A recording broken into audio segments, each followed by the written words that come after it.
नमस्कार, मेरा नाम सनी राठी और इस वीडियो में हम डिस्कस करने जाएंगे the real reason of starvation. भुखमरी का रियल रीज़न क्या है। पहली बात तो ये है कि एक रिसर्च हुई है कि मोर देन 80% ऑफ बेगर्स जो कि भिखारी हैं take some form of illegal drugs of whom nearly half use heroin, 35% take crack and 18% take cocaine. जो कि भिखारी हैं उनमें से लगभग 80% जो हैं ड्रग्स लेते हैं और नियरली हाफ भिखारी जो हैं उन्हें जैसा कि आप लोगों ने देखा रिसर्च जो हुई है अभी recently, 80% of beggars drug addict हैं और हाथ पैर उनके ठीक हैं लेकिन ड्रग लेते हैं और उनको फिर अपनी दुनिया में मस्त रहते हैं। तो ये एक स्टारवेशन का एक मेजर प्रॉब्लम है।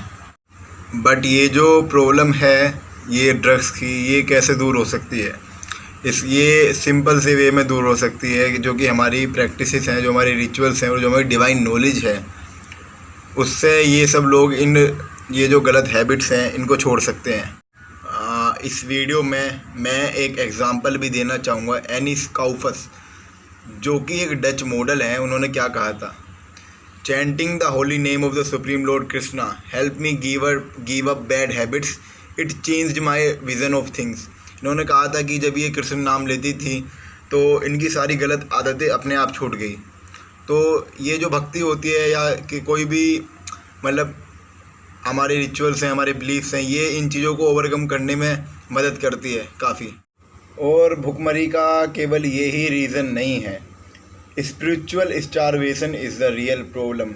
अब स्पिरिचुअल स्टारवेशन का मतलब है कि जहाँ भगवान के प्रेम की कमी होती है वहाँ पर ऐसी चीज़ें होती हैं। Where there is lack of God's consciousness, जहाँ पर लोग भगवान का नाम नहीं लेते हैं या फिर भगवान को नहीं मानते हैं, वहाँ पर क्या होता है, वहाँ पर मांसाहारी लोग ज़्यादा बढ़ते हैं।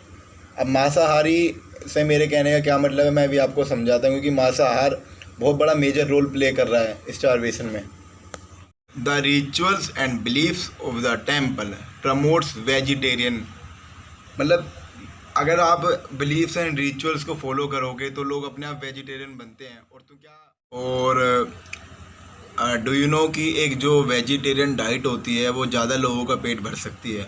अभी रिसेंट में ये रिसर्च हुई थी और उसमें बताया गया था कि जो 16 kg ग्रेन्स हैं उनसे आप 20 वेजिटेरियन का पेट भर सकते हो, और वहीं 1 kg बीफ से आप केवल 2 मांसाहारी का पेट भर सकते हो। तो ये आपके ऊपर है कि आपको क्या प्रमोट करना है। वायलेंस बिगेट्स वायलेंस, जहाँ वायलेंस होगा वहाँ और भी वायलेंस होगा। अब हमको लगता है कि केवल जानवरों को खाया जा रहा है। ताइवान में जो बच्चे होते हैं जो मतलब डिलीवरी के बाद सरवाइव नहीं कर पाते, जो अबॉर्शन होता है, उसमें $50 से $70 में एक बच्चे की डेड बॉडी को बेच देते हैं अस्पतालों में। और ये फैक्ट की बात है, प्रूफ्ड बात है, यू कैन सर्च, तुम सर्च कर सकते हो। और उन बच्चों को खाया जाता है, केवल ताइवान में नहीं, ये प्रैक्टिस जापान में भी है, बच्चों की डेड बॉडीज़ को खाया जाता है। आज की जनरेशन खुद को मॉडर्न बोलती है, वो वेस्टर्नाइजेशन के पीछे इतनी पागल है कि सोचती है हम इंडिपेंडेंट है, लेकिन इंडिपेंडेंट के नाम पर गुलाम ही है। Why not target casinos, theatres, race course, malls and places like where huge amount of money is spent in the name of entertainment. ये कुछ ऐसी जगहें हैं जहाँ पर एंटरटेनमेंट के नाम पर काफ़ी पैसे खर्च होते हैं। If even a fraction of that money is used for feeding the needy, अगर उसका एक फ्रैक्शन भी नीडी के लिए होना जिसको ज़रूरत है, starvation could be wiped out from the planet. Starvation पूरी धरती से ख़त्म हो सकता है।